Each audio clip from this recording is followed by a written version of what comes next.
Buenos días. Vamos a compartir y seguir y terminar. Ya nos estamos despidiendo de Kant, de la filosofía. Bueno, estábamos por aquí en la última clase, ¿no? Ayer les mandé el plan de lo que sigue. Esto es la clase de hoy. La clase del viernes va a terminar con los temas fundamentales de Kant, que son obviamente la crítica de la razón pura, que nos llevó, creo que van 11 clases. Y hoy y el viernes nos vamos a dedicar a la crítica de la razón práctica, pero en realidad el texto que va a ser asunto de explicación es la fundamentación de la metafísica de las costumbres. O sea, cuando Kant escribe la crítica de la razón pura, al poco tiempo publica un texto que, para hacerlo corto, lo llamamos prolegómenos, que tiene un carácter pedagógico, como dada la dificultad del texto de la crítica, escribimos como una suerte de extensión, no sé si extensión, pero un texto de explicitación que sirva para iluminar oscuridades. Hizo lo mismo con la fundamentación. Yo no sé exactamente la secuencia, no me acuerdo, pero tenía ese carácter. Ahora, los prolegómenos no tuvo la suerte de ser un texto, más bien oscureció algunos asuntos más que aclararlos.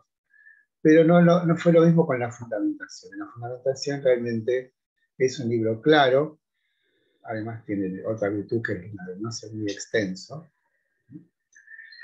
Así que bueno, ese va a ser el texto que vamos a tratar para la ética kantiana, la fundamentación de la metafísica de la costumbre. Lo que vamos a ver hoy es el fin de la crítica de la razón pura, que, como sabemos, se está dedicado a la dialéctica trascendental. La dialéctica trascendental estudia un asunto que fue la escindida primera pregunta acerca de qué puedo conocer, y lo que dice esa pregunta es, ya recordarán, si es posible la metafísica como ciencia. Ya hemos tratado el asunto de la metafísica en general, y según los supuestos que hemos establecido en la crítica, la metafísica no puede ser ciencia en la medida que no tiene propiamente objetos.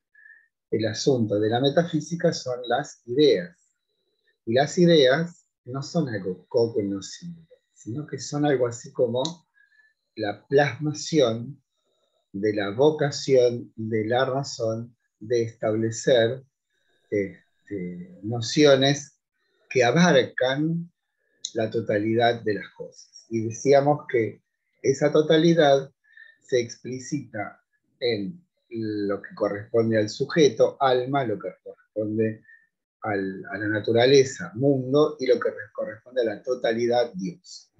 Y que esas tres nociones últimas, recordemos que el asunto de la búsqueda de qué es lo trascendental termina siempre en nociones últimas, más allá de las cuales no se puede, entre comillas, progresar. En la tarea de los conceptos, ya sabemos, fue la tabla de los juicios dio lugar a la tabla de las categorías. Ahí teníamos términos y proposiciones. En la analítica de los principios teníamos justamente eso, proposiciones. Y en la dialéctica trascendental lo que tenemos son razonamientos. Recordando a la par que términos, proposiciones y razonamientos son los asuntos que trata la lógica formal. También la lógica trascendental, pero la diferencia entre una y otra es que la lógica trascendental sí tiene contenido, aunque ese contenido sea claramente puro, ¿no? Y habíamos hecho una distinción que es central en el espíritu kantiano, que es la distinción entre la metafísica y lo metafísico. Lo metafísico no es de ninguna manera por Kant objeto de crítica, ¿sí? en absoluto, sino que justamente en esas preguntas reside la vocación del hombre de salirse del orden de lo fenoménico, porque aspira a un orden más alto, más elevado. Siempre en Kant van a encontrar esta misma lógica. Lo que resulta ser una elevación para el ser humano, resulta ser una elevación sobre lo fenoménico. Aquí Kant es de algún modo aristotélico. Cuando Aristóteles dice o describe cuáles son las diferentes perspectivas acerca de la felicidad, ¿se acuerdan? Hablaba de aquellos que consideran que la felicidad es la satisfacción de las inclinaciones, las pasiones, los intereses, los deseos. Dice, fantástico, dice Aristóteles, pero eso nos retrotrae a nuestra condición animal. Bueno, de algún modo Kant reproduce esto diciendo que justamente lo propiamente humano es esa aspiración a ir más allá de lo fenoménico. Ese ir más allá de lo fenoménico, en el caso de lo metafísico, es aquel impulso que va a la búsqueda de algo absoluto. Ahora, esa búsqueda de algo absoluto se plasma en esas tres ideas, pero el problema de las ideas no son ellas, no es lo metafísico, sino la metafísica, entendida como una disciplina que de un modo explícito toma esas nociones últimas como objetos. Y ya sabemos que no pueden ser objetos. ¿Por qué? Porque no tienen un soporte sensible. ¿Qué son ideas? ¿Qué son las ideas? El nombre de una aspiración humana hacia lo absoluto. Entonces lo que va a hacer Kant es tomar cada una de esas ideas, ver qué hizo la metafísica con ellas y, digamos, asentar una crítica destructiva, digamos. Deshace toda aspiración de la metafísica a la ciencia. Y decíamos que en el caso del alma, el intento de la metafísica era demostrar que era simple, que era un sujeto, que era una sustancia y que era inmortal. Y decíamos, simplificando, achicando, sintetizando, que el error que comete la metafísica en el caso de la idea del alma era un paralogismo. Un paralogismo es un razonamiento inválido. Recordemos de nuevo que los razonamientos no son verdaderos o falsos, sino válidos o inválidos. La invalidez del razonamiento llamado paralogismo es tomar un mismo término en dos sentidos diferentes. Y el término que la metafísica toma en dos sentidos diferentes es el término sujeto, que lo toma como sustancia y como sujeto, en el sentido cartesiano del término. Kant lo que hace es mostrar, o ya ha mostrado, que el sujeto, en su forma emblemática, es el yo pienso. Y el yo pienso, sabemos, no es ninguna sustancia. Claro, la metafísica no tenía por qué saber lo que Kant habría de descubrir posteriormente. Pero el hecho es que el argumento que toma Kant para deshacer eso es el descubrir el paralogismo. Primero vamos a ir a ver, a la idea de Dios. No habíamos dicho que vamos a hacer eso.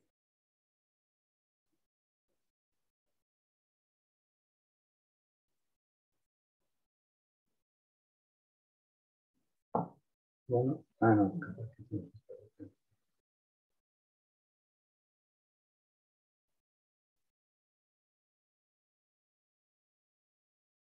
Bueno, hay una rebelión del PowerPoint.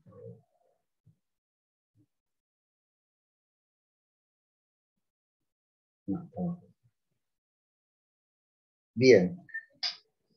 Decíamos que vamos a alterar el orden para terminar con las antinomias, porque las antinomias son el camino hacia la moral, o hacia la ética.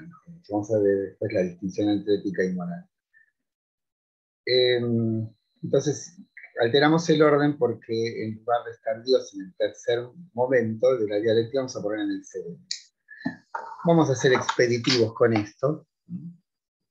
lo primero que tenemos que decir es que estas pruebas no demuestran que Dios no existe. O sea, lo que hace Kant no es mostrar que al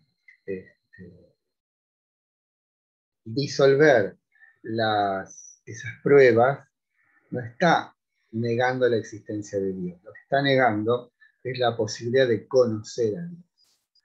Y ahí ingresamos a una distinción que era entre conocer y pensar. El pensar es lícito cuando los fundamentos de lo dicho, como en una supuesta secuencia de pensamientos, es coherente. Entonces, podríamos reformular esto así. ¿Es coherente suponer la existencia de un creador? Es perfectamente coherente. ¿Es coherente pensar la no existencia de un creador? También es perfectamente coherente. ¿Por qué? Porque estamos en el orden del pensar. Y en el orden del pensar, lo que regula ese pensar es su coherencia. Ahora, en el caso del conocer, lo que regula al conocer es justamente la aparición sensible. ¿Por qué? Porque como decíamos el otro día, una formulación teórica acerca de un fenómeno, esto es, un experimento llevado a su forma matemática, lo que ocurre es que si no se cumple lo que está de algún modo dicho en esa fórmula, está siempre la experiencia como una instancia de control, de cumplimiento o no cumplimiento de esa fórmula y un ulterior ajuste posible de la fórmula hasta que la fórmula se acomode a aquello que necesita ser teóricamente formulado, ¿no? En el experimento. Eso no ocurre con el pensar, porque no tenemos esa instancia de control que es la experiencia. Entonces, lo que aparecería como una instancia que valida o no un pensamiento es su coherencia. Y en ese caso, es tan coherente mostrar que Dios existe como que no existe. Por otra parte, sabemos que Kant era religioso, o sea, sí, porque seguramente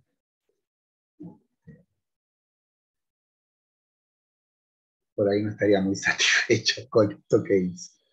Bueno, vamos a las pruebas tradicionales. Vamos a tomar solamente estas dos. Una se llama la prueba ontológica, que remite a San Anselmo del siglo X, San Anselmo de Aosta, que también le ponen de Canterbury, pero en realidad es italiano.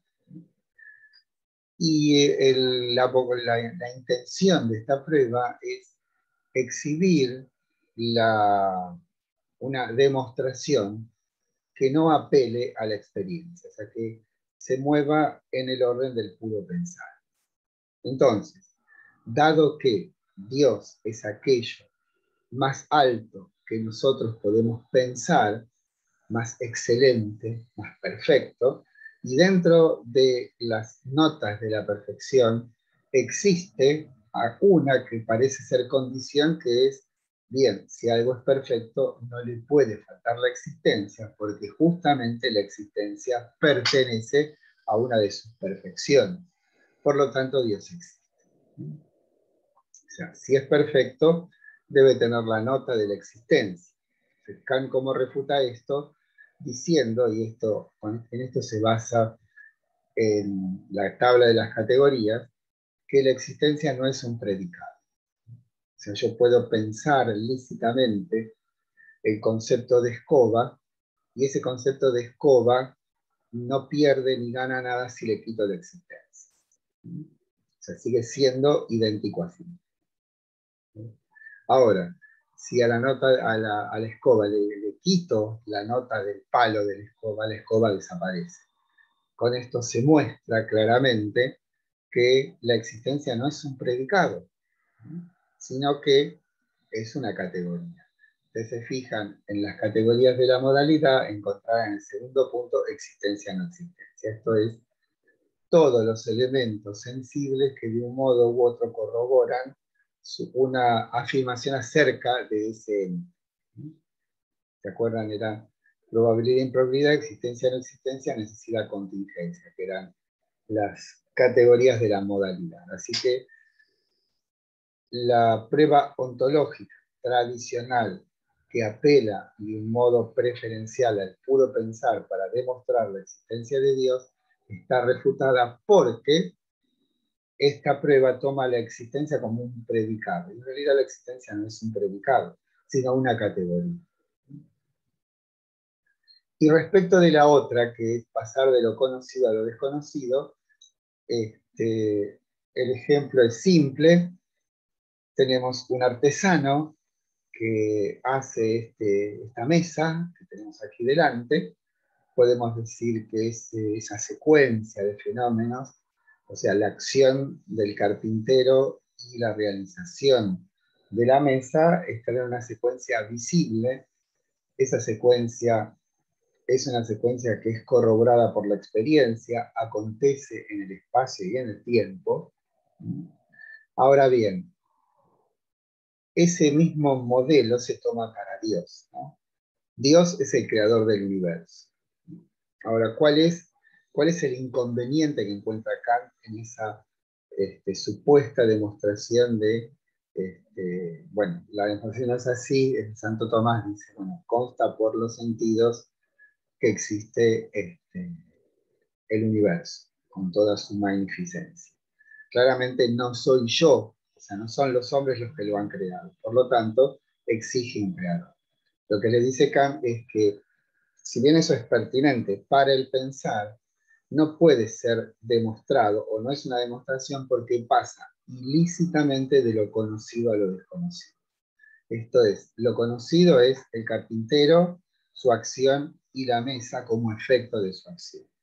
Ahora, eso acontecido en el espacio y en el tiempo no es lícitamente trasladable a un orden que desconocemos, que no está en el espacio y en el tiempo. Entonces, ¿es pertinente decir que Dios existe? Sí. ¿Es pertinente decir que es creador? Sí. ¿Es pertinente demostrar, o es demostrable, que Dios es creador a partir de una analogía con lo que hace un artesano y su efecto, que es algo hecho? No. ¿Por qué? Porque pasamos ilícitamente de lo conocido a lo desconocido. Bueno, y ahora sí, las antinomias refieren a la idea del mundo. Es en la idea del mundo donde no hay errores lógicos, sino que partiendo de determinados principios, llegamos a través de una secuencia lícitamente obtenida, esto es deductivamente obtenida según el procedimiento, un procedimiento racional, a conclusiones contradictorias. Eso quiere decir antinomia. Nociones o formulaciones contradictorias. Aquí es donde, habíamos dicho, podemos establecer ese metafórico juicio, donde Kant es el juez, los contendientes son empiristas y racionalistas, y el veredicto es la crítica de la razón pura, que da de algún modo, aunque parcialmente, la razón a ambos. Pero ese veredicto no lo podemos entender como una yuxtaposición, no es que es un acuerdo abstracto, sino que es un ahondamiento decisivo en esto que es el conocer humano. Bien, las antinomias son 4. ¿Por qué son 4? Porque se corresponden puntualmente con la cuádruple ordenación de las categorías: cantidad, cualidad, relación y modalidad. Las dos primeras, vamos a ser expeditivos en esto, consideran que espacio y tiempo son una propiedad de las cosas. ¿Por qué? Porque dice, el universo es infinito en el tiempo y en el espacio. El universo no es infinito en el tiempo y en el espacio. La segunda dice, todo es divisible al infinito, nada es divisible al infinito. O sea, todo se llega a un punto último, donde ya no puede seguir siendo algo dividido.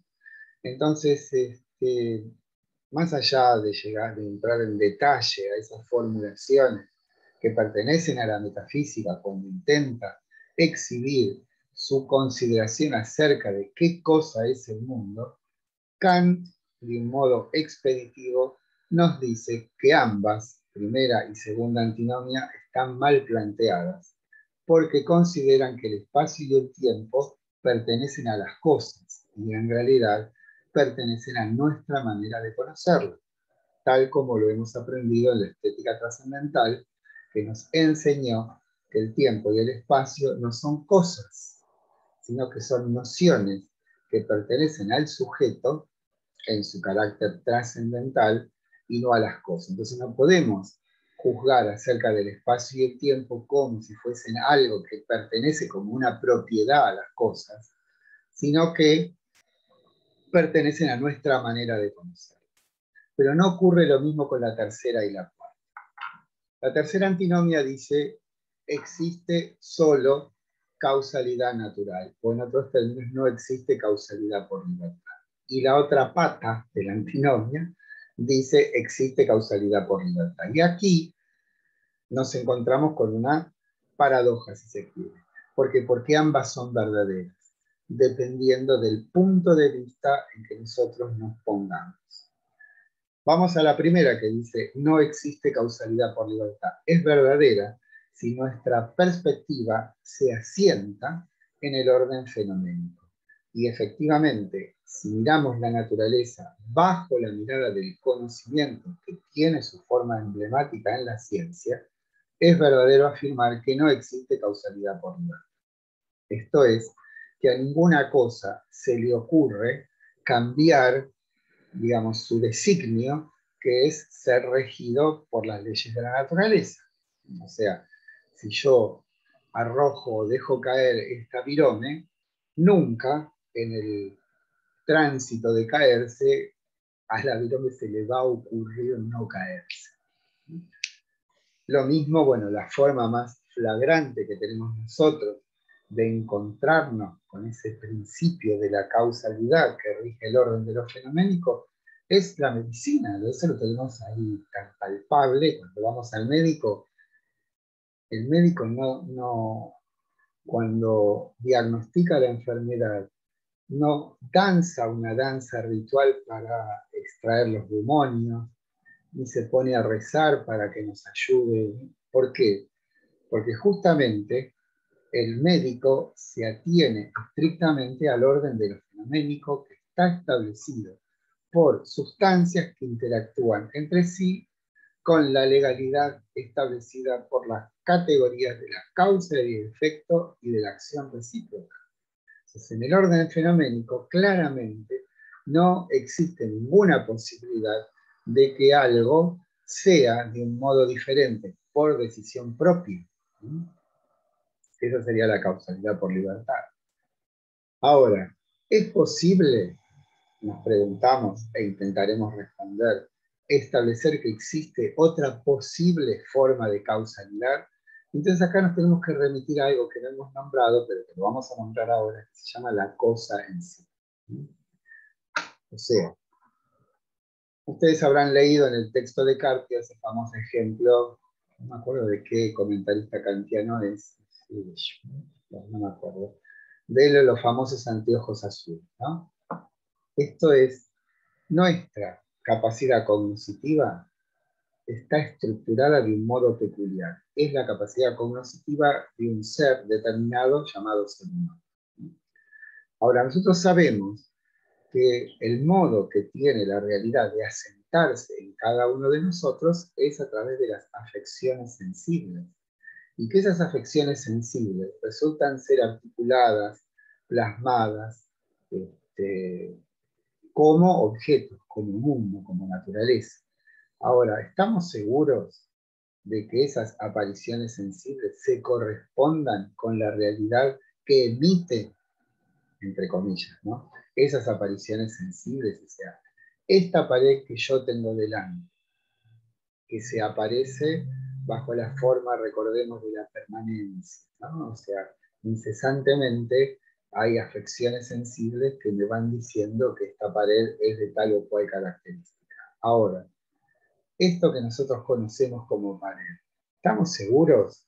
¿Tenemos la certeza de que es así la pared? De ninguna manera.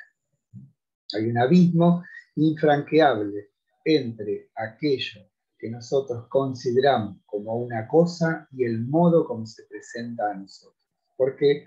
Porque nuestras capacidades cognitivas de algún modo humanizan, o no sé cómo llamarlo, articulan de un modo peculiar aquello que nos ha sido dado como aparición sensible.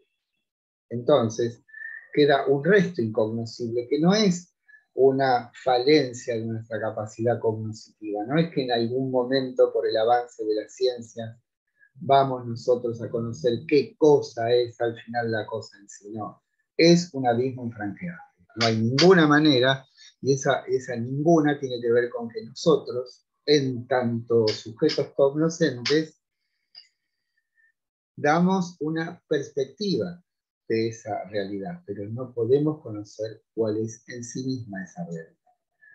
A esa dimensión desconocida, Kant la llama la cosa en sí.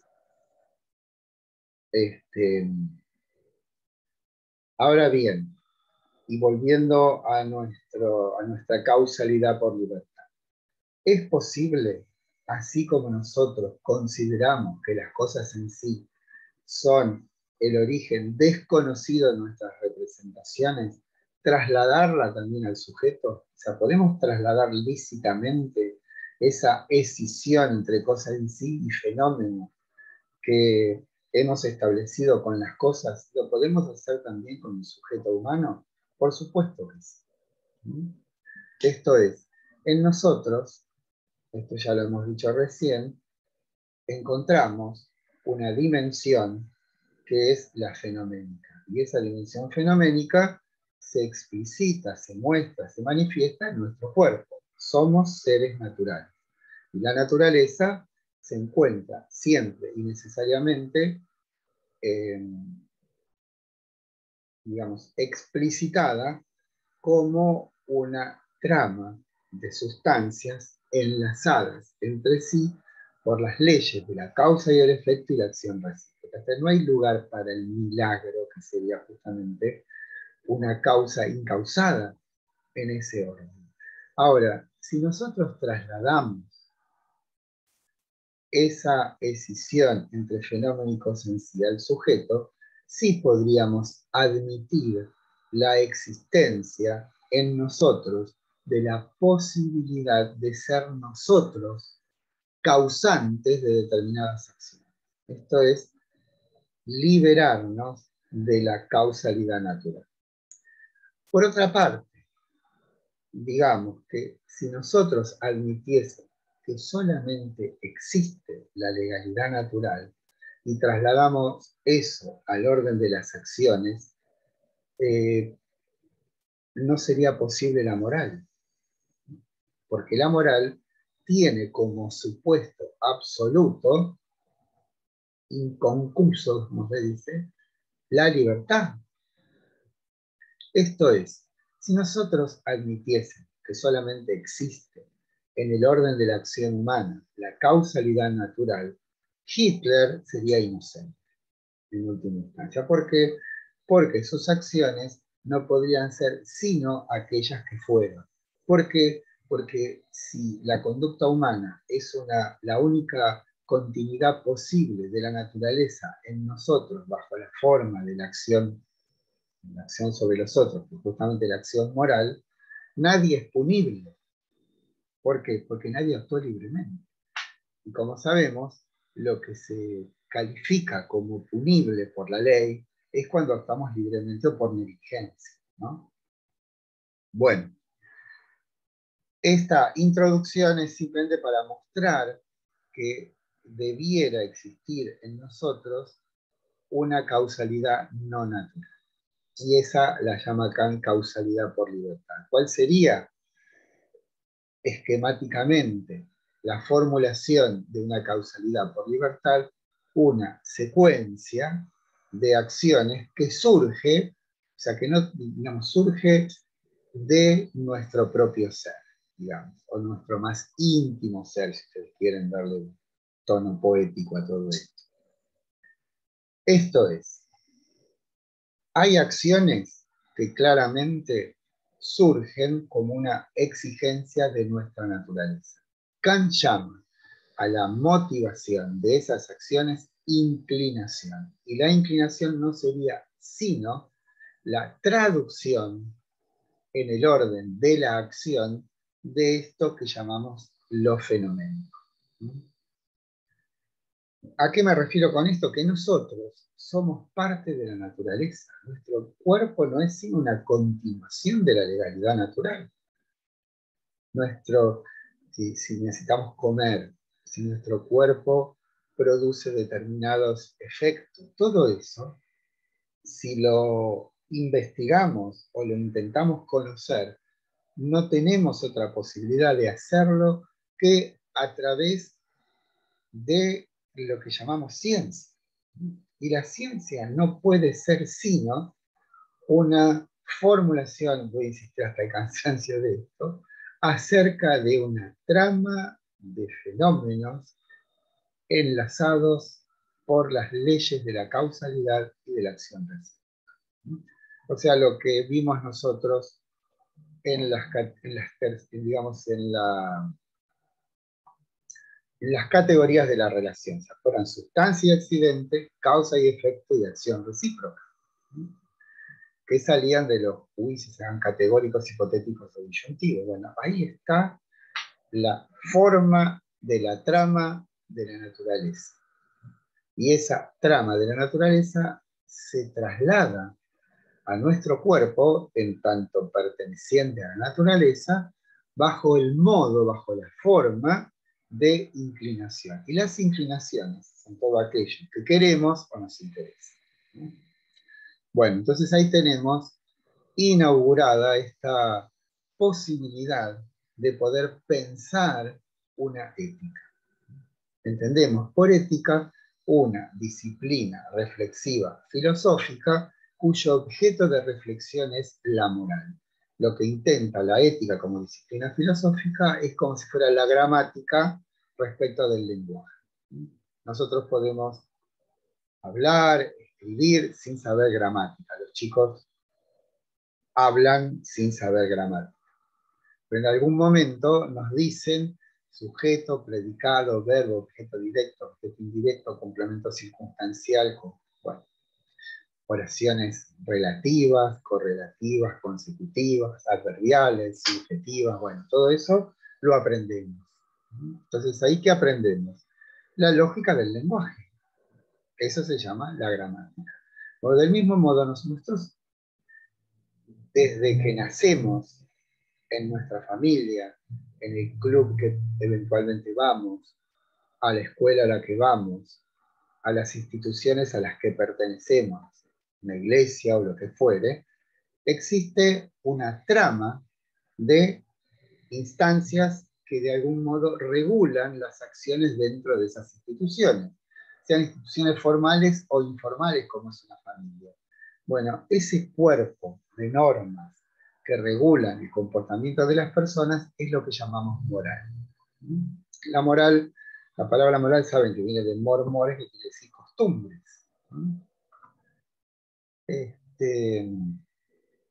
Y la ética viene también la palabra de la misma, pero en griego, ¿no? Ethos es eso, costumbre. Pero también, si es con los, vieron que hay dos E en griego, ¿no? Si es con la eta, quiere decir carácter. Fíjense ahí como, ahí puede haber un deslizamiento, ¿no? O morala también. Entonces, tenemos que la ética sería una disciplina filosófica, esto es, que tiene una vocación cognoscitiva. Por eso decimos filosófica. Reflexiva, porque lo que hace es reflexionar sobre esto que nos está tan habitual, tan común como el aire que respiramos, como nuestras normas. Pero, ¿cuál es el fin? Explicitar esas normas. Y en todo caso, mostrar sus inconsecuencias, mostrar sus irregularidades, vaya paradoja, ¿no? Entonces, lo que intentará Kant justamente es a partir de la moral, porque fíjense cómo se llama el libro, Fundamentación de la metafísica, o sea, de lo metafísico, que está impreso inexorablemente en las costumbres.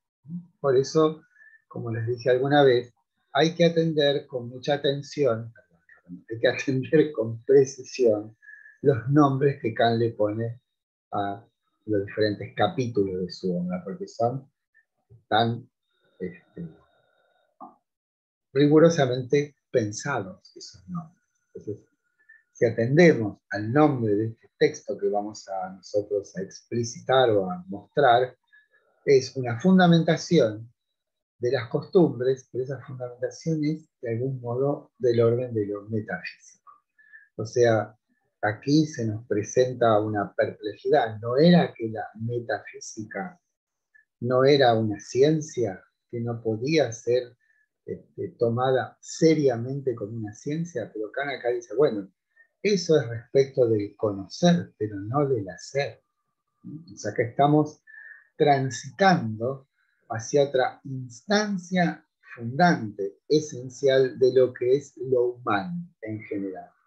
Como decíamos, alguna vez hay tres críticas, y esas tres críticas corresponden a tres posibilidades de conocer el aspecto trascendental del ser humano.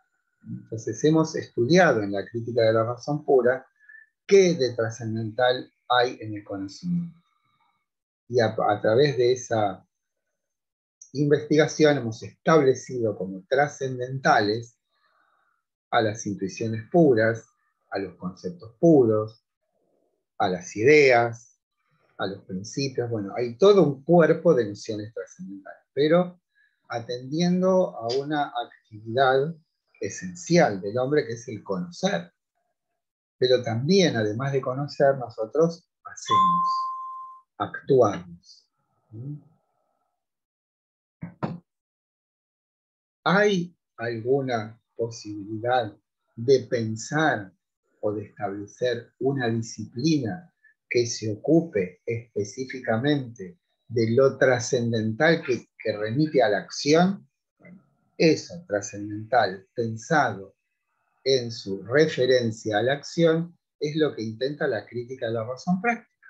Es establecer cuáles son las notas trascendentales que corresponden a la acción humana. Traducido a una instancia pedagógica, eso es la fundamentación de la metafísica de la costumbre. Vamos a tratar de pensar, investigar en la acción humana si podemos descubrir una instancia trascendental. Y por supuesto, esa instancia trascendental va a ser válida o validada como aquella que se corresponde a la naturaleza humana en su formulación emblemática. ¿No? No sé si queda más o menos. Ah, somos tres. Bueno, alguna... hemos pasado, bueno, acá están las antinomias, todo esto está, es lo que hemos dicho sobre la cosa en sí. Lo pueden repasar, está, como digo, tanto en Caimi como en Carpio, como en el PowerPoint, como en las clases del año pasado. Bueno, hay acá una cuestión, ¿no? Que de algún modo reafirma esta, o confirma o valida esto de haber recorrido todo este camino de la crítica de la razón pura para acceder a la parte práctica de la razón. Esto es, fíjense que si no hubiésemos hecho todo este recorrido, no podríamos de un modo lícito, de un modo decoroso, claro, acceder a esta otra dimensión de la vida humana que es la acción. Que por supuesto es el momento donde aquello que de algún modo ha sido devaluado por la crítica de la razón pura, que es la posibilidad de conocer lo que íntimamente lo más valioso del ser humano, ahí nos ha sido obturada, pero no por un prejuicio, por una intención ideológica por parte de Kant, de no permitirnos acceder a través del conocimiento a esa dimensión de lo humano en su forma más emblemática, más alta. Pero eso que se nos mostraba como desconocido o incognoscible en el orden del conocer, se va a mostrar como visible, o sea, se le va a dar un cierto conocimiento, si bien no un conocimiento digamos, de carácter científico, ¿sí? Sino va a haber una manifestación cognoscible, pertinente, de aquel orden absoluto, ¿sí?, que hemos inaugurado cuando trasladamos esa escisión entre cosa y sí fenómeno a nuestro propio ser. La dimensión que corresponde a la cosa en sí, en el sujeto humano, en cada uno de nosotros, Kant la va a llamar noumeno, que es equivalente a lo pensado, ¿no?, en griego. El noumenon, ¿sí?, es esa dimensión equivalente a la cosa en sí. Y vamos a ver cuando desarrollemos lo dicho en la fundamentación, la pertinencia de esa dimensión, ¿no? Parece que nos estamos pasando, pero no nos dio el alerta de se va a terminar la clase. ¿Mm? Bueno, sigamos. Total, debe ser que la hemos utilizado tanto que ya nos dan changuín, como se dice. Bueno, vamos a leer entonces. Con esto, quizás hoy mismo terminamos nuestro estudio específico de Kant. Como les dije, tengo muy pocos interlocutores, pero supongo que otros mirarán las clases, o verán estas clases. Están siendo grabadas, esperemos, ¿no? Sí. Si damos un broche que no va a formar parte de lo que se exige en los trabajos prácticos, que es la tercera de las críticas, que es la crítica de la facultad de juzgar. Entonces quizás ya el próximo viernes nos podemos dedicar a eso, o en su defecto, si ustedes votan otra cosa, es repasar, porque el examen del 1 de diciembre, que entre paréntesis no tiene ni lugar ni hora, es una fecha, pero no sabemos dónde va a ser. Supongo que va a ser en la ciudad universitaria, como ha sido siempre, pero no sé, la verdad que no sé, porque la cantidad de aulas no va a ser suficiente, supongo. Bueno, a lo que voy entonces es que ustedes pueden elegir entre repasar o terminar con la crítica de la facultad de juzgar, porque a partir del viernes quedan 2 clases más, que yo las reservaría para la crítica de la facultad de juzgar, o lo que les parezca, ¿no? Puede ser que ustedes voten, que queríamos ver tal asunto de tal filósofo, y si yo estoy en condiciones de hacerlo, lo haré. Bueno, eso queda, como se dice, ad libitum de ustedes, según sus propios deseos o necesidades. En principio yo sigo con esto, y la próxima clase daremos lo que terminaremos. Me parece que vamos a terminar hoy porque ya son 40. Y no nos ha salido el cartelito de faltan 10 minutos. Ustedes me están escuchando, ¿no? Sí, sí, sí. La vez pasada creo que aparecía y 50 en los últimos 10 minutos. No sé por qué Me lo pareció lo mismo, ¿no? El otro sí, día, como que se ve alargó. que al usarlo tantas veces tiene cierta Sí, consideración, ¿será? Para países sí. no favorecidos por la riqueza y la opulencia, puede ser que... Bueno, o capaz que ve que la clase somos tan poquitos, dice, bueno, dejémoslo, pobre gente. Un poco Bueno, más. vamos entonces a a nuestra fundamentación de la metafísica de las costumbres. Fíjense, tengamos en claro entonces cuál es el plan general de las críticas kantianas, teniendo en cuenta que esto no es efectivamente la filosofía de Kant. Todo esto es una suerte de reflexión sobre el todo del pensamiento que obviamente tiene detrás a toda la tradición. Kant se toma esa tarea de poner en claro qué cosa es el ser humano, ¿no? A través de las críticas. Pero justamente lo que él estaba haciendo cuando murió era su propia filosofía, o sea, su carácter no reflexivo, sino propiamente constructivo. Bueno, lo que vamos a hacer es, cuando se nos venga el cartelito, suspendemos. Así dejamos la última clase. En particular nos dedicamos a la fundamentación de la metafísica de las costumbres y introducción a lo que se llama vulgarmente crítica del juicio. Así está el nombre del libro, pero en realidad no está bien. Porque la palabra en alemán es Urteilkraft. Y Urteil es juicio. Pero Kraft es capacidad o fuerza, ¿no? Entonces, el nombre propio de la tercera crítica es crítica de las facultades justas. Y es interesante, quizás nos da un poquito de aire, porque tiene que ver con el arte.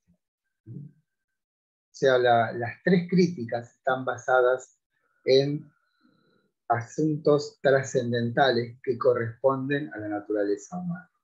Uno es el conocer, otro es el hacer y otro es el sentir. ¿Existe la posibilidad de pensar un aspecto trascendental en el sentir humano? O sea, en el sentimiento. Lo humano es siente, quiere, conoce, ¿no? Desear sería la voluntad. Sentir sería de algún modo el padecer. Y conocer es el conocer. Esas tres dimensiones son las abarcadas por la crítica, ¿sí? Por las tres críticas. Bueno, las acciones que acometemos pueden estar motivadas por causas diferentes. A aquellas que les asignamos un origen en nuestros intereses, deseos, etc., le adscribimos como origen a ese ser fenoménico que todos somos y que sigue en ese comportamiento los dictados de la naturaleza, de lo fenoménico, que como hemos indicado, está constituido, se van a cansar de escuchar esto, por una trama de sustancias enlazadas por las leyes de la causalidad y la acción recíproca. Nuestro cuerpo y nuestros intereses, muchas veces dependientes de sus designios, se expresan entonces en nosotros con lo que Kant llama imperativos hipotéticos.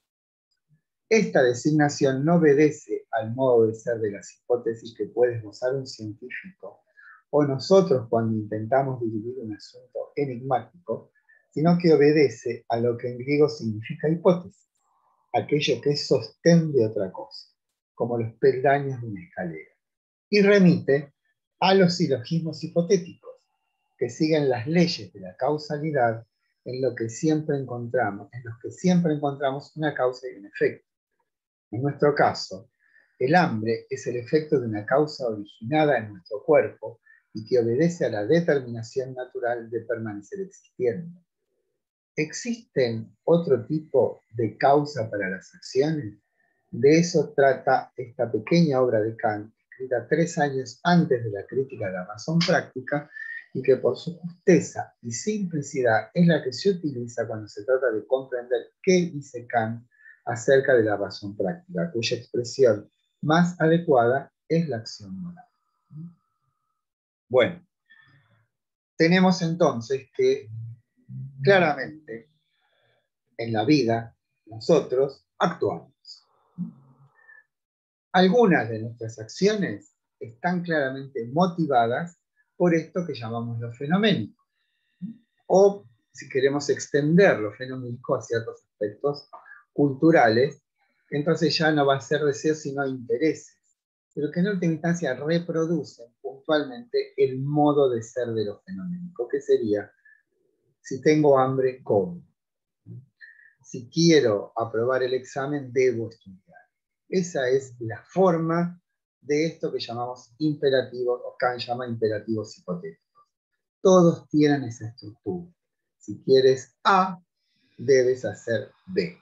Si quieres ser filósofo, debes estudiar, ¿no? Si tienes hambre, tienes que comer. O sea, todo eso es claramente en el universo kantiano una secuencia que le impone esta forma de un imperativo hipotético, que no tienen que ver con el mal ni nada que se les ocurra, ¿no? Sino simplemente es un condicionante y un condicional.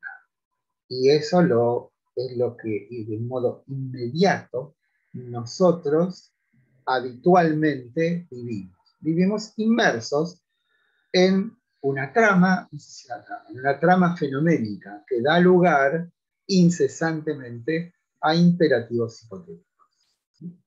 ¿Está claro esto?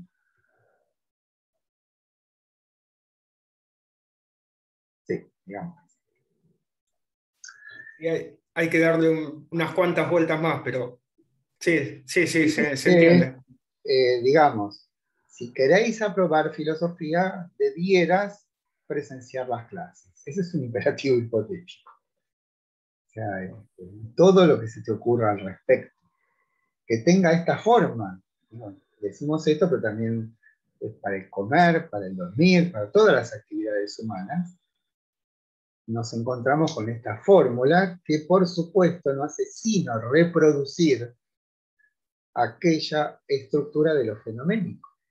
Nosotros, en tanto cuerpos vivientes, formamos parte de la naturaleza. Y si la naturaleza la conocemos como esta secuencia de fenómenos enlazados en una trama, le voy a decir de nuevo, la causa y el efecto y la acción recíproca, eso se reproduce en la acción humana. ¿Por qué? Y porque somos seres deseantes. ¿Por qué? Porque somos seres finitos, naturales. Seguramente los ángeles o Dios no le acontecen imperativos hipotéticos. ¿Por qué? Porque están fuera de la naturaleza. No hay deseos, propiamente hablando.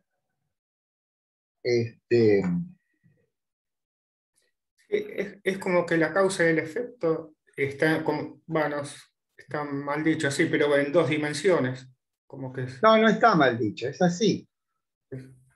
O sea, si nos ponemos en la perspectiva de un ser que conoce e intenta descubrir cuál es la manera en que los fenómenos se aparecen, siguiendo la normativa aristotélica que dice conocer algo por sus causas, decimos, bueno, la ciencia no es sino una explicitación de esto, porque ¿qué busca la ciencia? Causas. ¿Sobre qué? Sobre los fenómenos.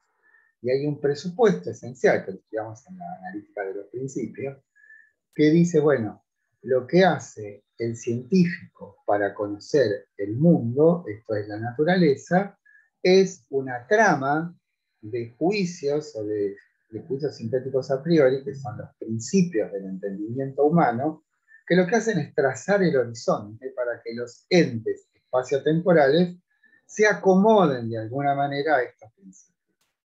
A eso llamamos conocimiento. ¿Sí? Ahora, eso que conocemos con la ciencia es también algo que es inmediatamente vivido por el cuerpo. Y ese cuerpo, sintiente, anhelante, sufriente, como quieran ponerle, se expresa, se manifiesta en nosotros bajo la forma de deseos o de intereses. Ahora, para que esos deseos o intereses se cumplan, nos es necesario que actuemos. Ahora, la motivación de esas acciones son imperativos. O sea, si quieres esto, haz lo otro, ¿no? Si quieres A, haz B. Bueno, esos imperativos Kant los llama hipotéticos. ¿Por qué? Porque en griego hipotesis quiere decir algo que es supuesto. Hipo quiere decir debajo, ¿no? Y tesis es poner algo. ¿Sí? De ahí viene nuestra palabra hipótesis. Entonces, aquello que naturalmente, incesantemente, estamos los vivientes humanos inmersos, es en imperativos hipotéticos, porque tenemos que comer, descomer, ir al cine, gozar, vivir, todo lo que a ustedes se les ocurra, se hace a través de estas formas. La cuestión es descubrir si esa es la única estructura de la acción. Si hay otra, si es posible otra. Recuerden entonces esto que decíamos en la tercera antinomia. No existe causalidad por libertad. Los imperativos hipotéticos ilustran como verdadera esa afirmación de no existe causalidad por libertad. La cuestión es preguntarse si hay otra posible causalidad que no sea la fenoménica, que no sea la causalidad natural. ¿Sería el recién señalado la única forma de comprender nuestras acciones? No. Si tomamos en cuenta lo que surgió de la tercera antinomia, esto es, Kant valida un orden de motivaciones diferente al natural, que llamamos fenoménico, y que tendría su fuente en esa segunda instancia que inaugura la duplicidad entre fenómeno y noum. Kant declara algo de especial importancia en la consideración de la posibilidad de actos independientes de la causalidad natural. Dice, y esto está al principio de la fundamentación, ¿sí? Dice, ni en el mundo, ni en general tampoco fuera del mundo, es posible pensar nada que pueda considerarse como bueno sin restricción, a no ser tan solo una buena voluntad. Bueno, esa buena voluntad va a ser como la piedra fundamental de la posibilidad de la existencia en nosotros de acciones que no obedezcan al orden, en última instancia, ciego de la legalidad natural. O sea, esto es una alternativa, no es una alternativa, digamos, es otra posibilidad, presente íntimamente en la naturaleza humana, que nos dice que hay un orden de acciones que es diferente en lo esencial del orden de la causalidad natural. Y ese orden, que podríamos agregar propiamente humano, porque de alguna manera, siguiendo aquello que decíamos de Aristóteles, el orden fenoménico, esto que nos impulsa también a cambiar de auto, a cambiar de casa, a cambiar de lugar de vacaciones, a ambicionar todo este tipo de cosas, son todos imperativos hipotéticos que obedecen a la legalidad natural.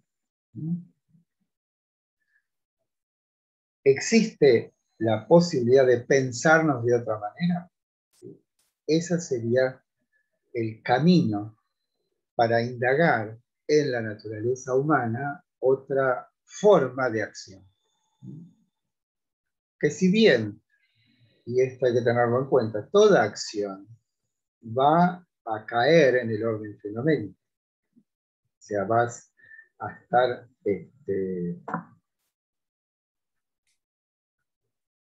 Bueno, acá apareció, ¿eh? Pero apareció exactamente a la hora, ¿no? Sí, sí, sí, Porque se hacen ahora, estamos, a ver. Sí, ya sí, empecé y 59. Bueno, entonces cuando terminemos esto ya hacemos una única clase, son 1 hora y 10. Total somos vos y yo, amigo mío. No, pero hay otra persona, ¿no? Sí. Sí, Romina. Ah, bien, Bye. Romina, perdón, que Romina está silenciosa. Esto a mí me da mucha pena porque esto es realmente una joya que nos dice Kant, una joya para nosotros, para nuestro, no una joya, un regalo, podemos decir, para aprender a vivir. Nos enseña a vivir bien. Entonces, la alternativa no es exactamente una alternativa, ¿no? Porque es un orden otro absolutamente. Es si podemos adscribir a las acciones humanas una motivación no natural. aunque tenemos en cuenta que toda acción humana termina asentándose en el orden del espacio-temporal. O sea, no podemos nosotros, salvo que seamos creyentes, pero ahí ya no estamos en el orden de la filosofía, que es el orden de la racionalidad. Que pensemos que hay una acción, por ejemplo, hay órdenes monásticas que dedican su vida a la oración. Digamos, esas oraciones no se plasman en otra acción que el orar, y están dirigidas a la divinidad, no están dirigidas a otros seres humanos, por lo menos no directamente. Pero eso sería un orden religioso, que es un orden confesional, que no entraría en el asunto de la filosofía, que es el orden de lo racional. Entonces, toda acción de este orden, o sea, una acción humana, termina siendo o trasladándose al orden del espacio-temporal. Ahora vamos a ver qué quiero decir con eso. Y existe algo en nosotros que es la buena voluntad. Y dice Kant, bueno, esa buena voluntad no tiene ninguna explicación. No puede explicarse en los imperativos hipotéticos, que siempre obedecen a una inspiración fenoménica. Y en esa inspiración fenoménica no existe nada en sí mismo bueno ni en sí mismo malo, porque son instrumentales. Es lo mismo que pasaba con los sofistas. ¿Qué quiere decir con instrumentales? Y una acción que está pensada para que se resuelva en una finalidad y que tiene su origen en un interés o un deseo, no puede sino traducirse en la satisfacción o insatisfacción de ese interés o ese deseo. ¿Por qué? Porque su naturaleza así lo indica. No hay en ella en sí mismo nada bueno. ¿Por qué? Porque en sí misma es una cuestión de interés.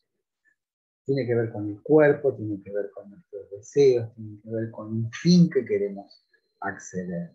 Siempre son un medio para un fin las acciones. Pero hay un orden que es diferente de este fenómeno y que Kant lo inaugura con esta frase tan emotiva, diciendo que no hay en el mundo ni puede haber algo bueno en sí mismo, sino una buena voluntad. Pero vamos a ver qué es eso, ¿no? ¿Cómo se experimenta? ¿Cómo se manifiesta? En ese orden que denominamos nauménico, podrá encontrar Kant un fundamento eminente para la posibilidad de un acto moral. En principio, podríamos afirmar que la libertad se ejerce cuando podemos desentendernos de motivaciones surgidas del orden fenoménico. Aquí vemos otra vez presente a Platón, a Aristóteles, a toda la historia del pensamiento, pero depurado, refinado, explicitado. ¿A qué me refiero? A esto que ya hemos dicho, lo fenoménico no satisface de un modo pleno a la naturaleza humana, porque justamente existe una diferencia específica en nosotros mismos que es la razón. O sea, hay algo en nosotros que sea de un modo ficcional, de un modo fantástico o de un modo realísimo, que nos inclina a pensarnos como diferentes de la legalidad natural. Y eso es justamente a lo que Kant se refiere. Debe existir en nosotros un orden de motivaciones diferentes de la motivación natural. Llamamos a ese orden diferente, o sea, el presunto origen diferente de ese orden, a lo nouménico. Lo nouménico nosotros lo hemos descubierto en la crítica de la razón pura. ¿Cuándo? Cuando hablamos de las ideas, cuando hablamos de lo metafísico en el hombre, no de la metafísica. Esa aspiración del hombre hacia lo absoluto es lo que ahora es retomado, pero en un relato o en una visión práctica, ¿no? Como escucho a algunos filósofos por internet, en sede práctica, podemos decir, en sede práctica tenemos esa otra dimensión humana, que tiene como nota esencial que es independiente del orden fenoménico. recordar las categorías que tienen como su esencia en ser no fenoménicas, no provenientes de lo fenoménico. Esto es trascendentales. O sea, estamos siempre dando vueltas acerca de ese núcleo de lo trascendental que se expresa como conocimiento, como bueno y como bello. Pensar en Platón, ¿se acuerdan de la idea del bien? Que decía, bueno, la idea del bien en sí misma es la integridad última de todas las cosas. Ahora, cuando esa idea del bien la intentamos reconocer o descubrir en el mundo, cómo se la observa, como lo bueno o como lo bello. Kant está puntualmente siguiendo esa tradición. Nos está diciendo, bien, el hombre conoce, el hombre actúa, el hombre padece, o sea, ese padece no es sufrir. Después veremos a qué se refiere. Bien, en este orden que llamamos nouménico, se sigue de esto último, que un acto será libre si y solo si no obedece al orden fenomenal. Y si obedece a un orden, otro, que por ahora diremos proviene de una causa necesariamente incausada, esto es, si una acción es causada por interés o deseo, expresa en realidad a una serie formalmente infinita, en tanto que aparece en nosotros como motivada por la naturaleza. Y esta, como hemos dicho, es una trama inconmensurable de causas y efectos, y nuestro cuerpo, como la de todo lo existente, forma parte de esa trama. Una causa incausada libre debe entonces tener como origen nuestra persona, de modo que ella se establece como un comienzo absoluto, esto es, al que nada antecede en su decisión de acometer una acción. Bueno, quedémonos aquí porque falta un minuto y pico. ¿Qué sería una causa incausada? Una causa que no proviene de la legalidad natural, porque si nos pensamos como cuerpos, y esos cuerpos pertenecen a la naturaleza, y pensamos a la naturaleza como una serie o una trama inconmensurable de causas y efectos, que nos remiten hasta el Big Bang, digamos, deberíamos pensar si podemos establecer algo como libre, que haya una causa que inicie una serie fenoménica, pero que no sea la continuación de una serie fenoménica, sino que tenga su origen en nosotros. Nosotros como causa sin causa. Bueno, se nos termina el tema. Bueno, en un rato lo pongo. Elías Páez está. No lo conozco. Bueno, nos vemos el viernes, ¿sí? El viernes. Chao, Buenísimo. Pablo. Chao, Gracias. Silas. Chao, hasta luego.